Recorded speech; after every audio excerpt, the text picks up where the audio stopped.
আজকের ভিডিওটি শুধু তাদের জন্য যারা ভয়েস রেকর্ডিং করতে জানেন না, শুধু তাদের জন্য আজকের ভিডিওটি। ফোন চালান কিন্তু ভয়েস রেকর্ডিং করতে জানেন না, ভয়েস রেকর্ডটা মূল বিষয়। এখানে আপনাদের ফোনে ভয়েস রেকর্ড নামের অপশনটা সবার ফোনেই থাকে। এটা না করতে জানলে আপনি কি জন্য ফোন চালান? যে আমি দেখিয়ে দিচ্ছি সাউন্ড রেকর্ড নামে একটা অপশন, ওই সাউন্ড রেকর্ড, এই যে সাউন্ড রেকর্ড, এটা দিয়ে ভয়েস রেকর্ডিং করতে পারবেন যে কোনো সময়।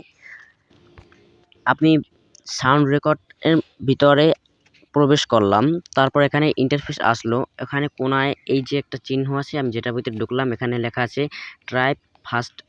এখানে আপনি চাইলে যেরকম হাইস করতে পারবেন, লো করতে পারবেন রেকর্ডিং আপনার ইচ্ছা মতন।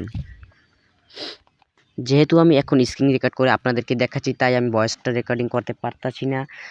তাই আপনারা এখানে ওই যে লাল বাটনটা, ওখানে টিপ দিয়ে আপনারা ভয়েসটা রেকর্ডিং করে নেবেন। এখান থেকে ভয়েস রেকর্ডিং করতে হয়, যদি না জানেন তাহলে এরকমই হয়।